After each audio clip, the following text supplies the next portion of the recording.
Hello everyone, and today I'm going to teach you different ways to have more than 8 Sims per household and still be able to edit them.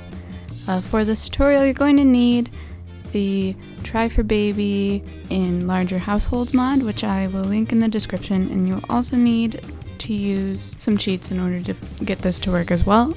It also helps to have Get Together to use some of these methods, but not all methods require it. Alright, for this mod you'll have the ability to have more than 8 Sims in your household at a time, and it allows your Sims to continue to try for babies even after they've hit the regular 8 Sim limit. However, the mod can only change the amount of playable Sims per household, but not the number of Sims that you can have in Create a Sim at a time. Create a Sim only allows 8 Sims at a time, so you cannot create a family of more than 8, and you cannot edit a family of more than 8 Sims. And if you try to go into Create a Sim with more than 8 Sims, it'll just delete all the Sims that won't fit in there. So Sims 9 through whatever will just be deleted once you exit Create a Sim, as long as you hit the check mark. If you accidentally go into Create a Sim with more than 8 Sims, you just hit the X, then your Sim should still be there, but as long as you hit the check mark, they will be deleted. So I know that personally I find it really hard to play a family and never once want to edit any of the people, whether it's what outfit they're wearing or if I want to change their hairstyle, or like when I'm playing with Berry Sims I want to change the colors of the children because they always turn out weird.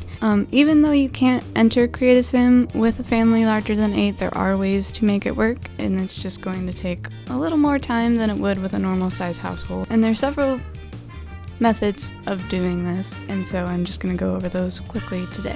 The first method is the simplest, but it will require you to have the Get Together expansion pack. And so in Get Together we got closets, and if you go to the closet you can have your Sim plan for an outfit, and if you choose plan outfit you will be able to go into a Create a Sim type thing, but with only one Sim instead of your whole entire family. This works fine if you're okay with only changing the way that they look, but if you want to change maybe like the gender preferences since the new patch came out, you won't be able to do that because you won't have all of the options that are in the upper left corner that you usually do.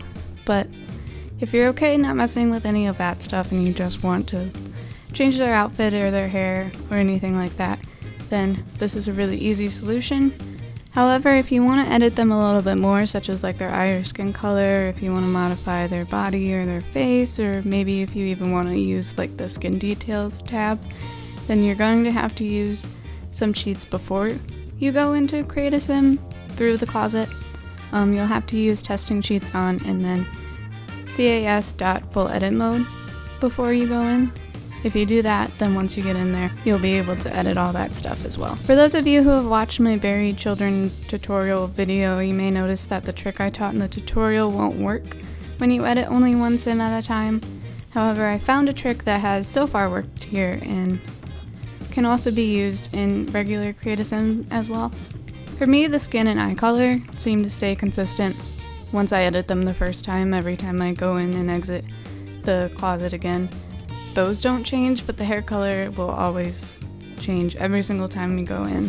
The way to do this to ensure that the hair color will be right when exiting, you're going to want to choose the hair color in their everyday outfit, and then click through each of the other outfits to make sure the hair doesn't change. If it does, you might have to go back to everyday outfit and change it there again.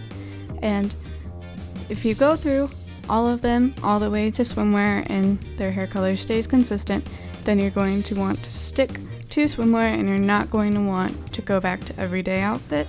If you go back to their everyday outfit, it'll just reset it and you'll have to do it all over again. But if you exit the closet on swimwear without going back to look at the everyday colors, then when you exit, you should be pretty set to go. It may not work, I don't know for sure, but so far through my attempts at trying it, this is the only way that I've got it, so that kids' hair will not just change to a random color as soon as you exit. I also noticed that sometimes when you do it this way, it'll also make it so that their hair color will stay consistent through outfits, but I have had some Sims where that hasn't worked out, but for the most part it seems like it works. So it's one of those things that's kind of a hit or miss. Might work, it might not work. but it's worth a shot, really. The other way to do this, if you don't have get together and you don't have closets, then the way you're going to have to do it if you want to edit any Sims at all ever is that you're going to want to go to Manage Worlds, and when you're in Manage Worlds, you're going to want to split up your household. Of course, households can only have 8 Sims per household. Even with the mod, you're still going to have this rule when you're trying to split them up.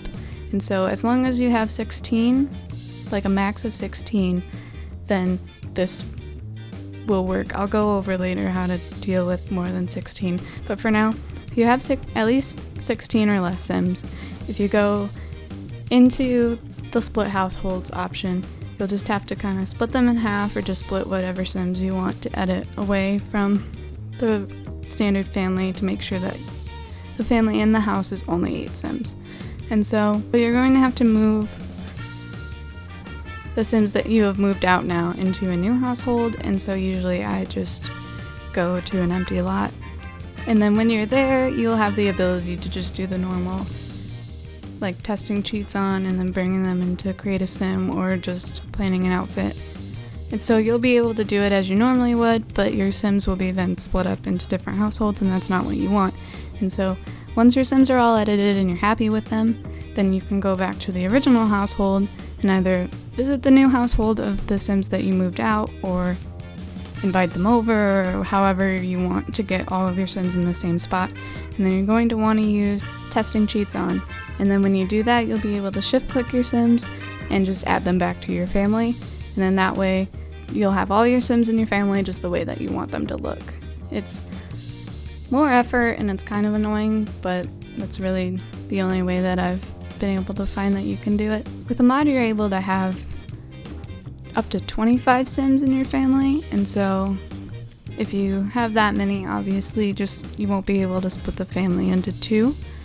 And so the only way that I can really think of off the top of my head that will work out for you is if you want to have separate households around the world that are just made up of one random Sim, and then what you'll do is you'll go play that household of that one Sim, invite some of the people from your main household over, add them to that family, up to 8 people in that lot, and then you can edit them there through create a Sim, and then do the same thing where you move them all back by going to the main family and adding all your Sims back. So it's just you go to this random lot, add the Sims there, edit them, add them back to your main lot, and you're gonna have to do that for all the Sims that you want to edit. So it's not that big a deal, I guess, if you only want to edit 2 or 3, but if you want to edit the whole household, you'll end up probably having to split your family into 4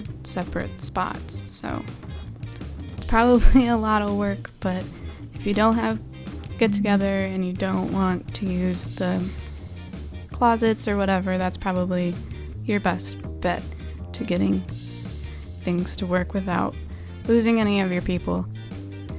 Again, if you have 25 people and you have the closet, you'll be able to edit them just fine by using the closet, but you'll have to make sure that you only ever edit them there, and you try to avoid using Create a Sim as much as possible. Alright, I think that's everything, and so if you have any questions, let me know, and I'll try my best to answer them, and I hope that this was helpful. Have a great day!